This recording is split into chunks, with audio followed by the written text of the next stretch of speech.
recent memory.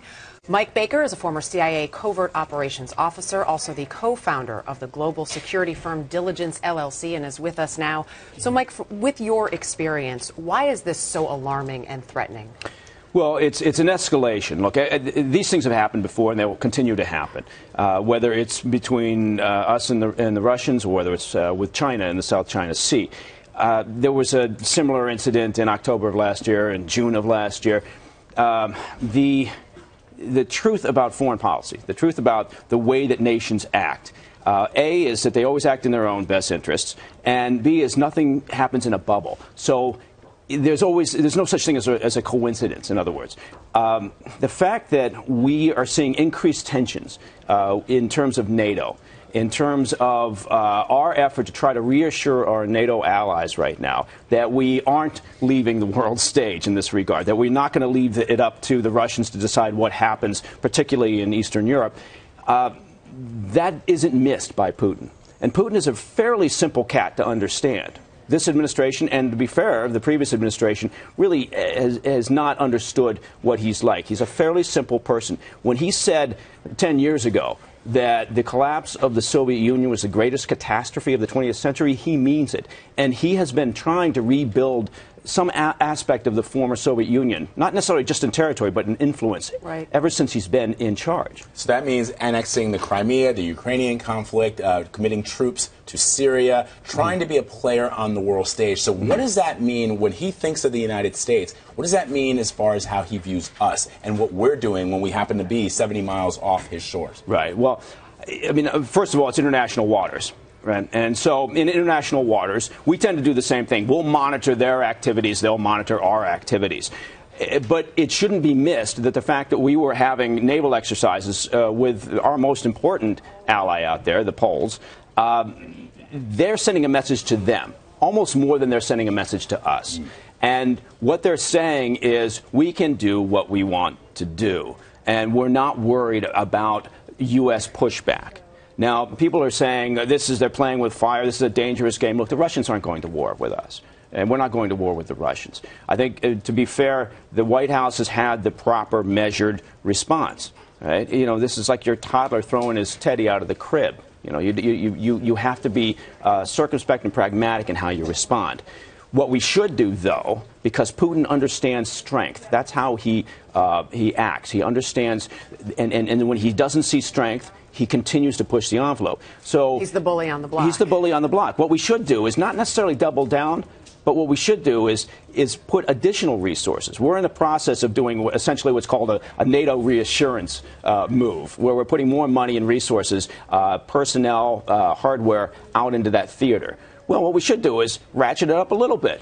Say, look, if we do that, Mike, but if we do that, and is it your estimation and the estimation of a security analyst that Putin plays the long game? You want to ratchet up, he's going to ratchet up because he's going to be there much longer than President Obama and even perhaps the next president of the United States, the way things play out politically in Russia. Right. So he's playing the long game, and if he believes that the collapse of the Soviet Union was the worst thing that's happened in the 20th century, might not he have aspirations to rebuild some semblance of that? No, it's a very good point, and it's exactly the way you need to look at this. But and he's never going to give up those aspirations, and so you're absolutely right. However, he has to see that our response is not to pull back. Our response is not to just say, okay, well, you're playing a dangerous game here. Don't do that. Send a harshly worded no to him. It's not going to have the effect that we want. If you put some additional resource, if you hold an additional summit, if you continue to do these things where you say we're not going anywhere, we are not abandoning NATO. In fact, we are rededicating ourselves to it. And again, don't over-egg the pudding. We're not talking about dumping large amounts of personnel and resources there, but just showing him that this doesn't have the effect that you want to have on us, because we're stronger than that. That's where he understands how to negotiate. If we don't do that, if we have no response to this whatsoever, other than maybe that harshly worded memorandum, he's going to continue to do this. ISIS obviously is on the minds of many right now. New threats are out there against Representative Keith Ellison and also Uba Abedin, who is a Clinton advisor for a long time. How serious are the threats? Without reading some of the things in their responses, how serious are these threats, and should they be taken? Well, they should be taken seriously, and primarily because what you worry about, not necessarily that ISIS is going to send out some hit team to go, but it's the individual who, as we've seen repeatedly, can be motivated by things that ISIS and their sort of their media wing push out there. 10 people on this list that they have put So the threats out problem to. is sort of that lone individual or the person who's troubled and for whatever reason is motivated by something like this. You have to take threats from an organization like this because it's a top-down. It's Islamic extremism, and oftentimes they mean what they say. So if they put somebody on a hit list, yes, of course, pay attention. We would be foolish not to. It doesn't mean these individuals have to go hide in a foxhole somewhere, but they have to pay attention. Sorry, go ahead. I was just going to say, I feel like we've asked this question over the last couple of days and will continue to, with the politics that are going on here in the U.S. It's ISIS, it's Putin that it affects, this global stage. Mm-hmm. What are we hearing sort of as the responses? Because you hear Donald Trump talk about NATO, and it's a very different response than what you're talking about. It doesn't mean he's the next president, but even in regards to ISIS as well, it has to be having an impact. It is. I spend a lot of my time overseas, and yes, I worry a great deal. Look, we are facing right now more crisis, more potential flashpoints than we've seen in a very long time. Our top threats never really change over the years: Russia, China, Iran. But the intensity with which some of those concerns have been escalating recently, and then you look at ISIS, you look at that region.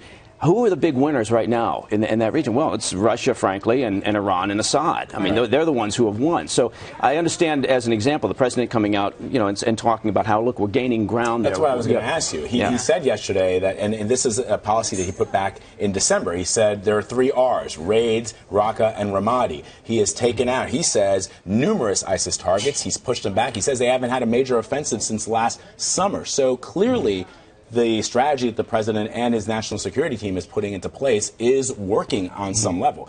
If they put out a flashy, media thing, if they tweet out stuff, and is that really sort of signaling the death throes or not? Well, it's not the death throes, but it shows that they are on their back foot. Look, we have to be careful, right? Because there's this tendency to not give a particular administration credit for anything, whether it was in the Bush administration or whether it's in the Obama administration. The truth of the matter is we do have them on the back foot. We have regained territory. We have reduced their revenue streams, in a sense. We are getting better at taking out some of their key leaders. Now, there seems to be a bottomless well of new recruits that they pull from. But we have to acknowledge those things are happening, and that's a good thing. But we also have to understand that, look, this group is very capable of morphing and adjusting and adapting. Just like they've been pushing a lot of resource into Libya now and elsewhere, they're also going to be doing things such as lashing out further in the West, such as sending out these messages about their target list, their hit list. So they'll adapt as we have success. I suppose the part here that people need to understand also is the more success we have in retaking territory in Iraq and Syria and squeezing them and getting rid of this caliphate that they've been jonesing for, the more likely we're going to see increased attacks overseas.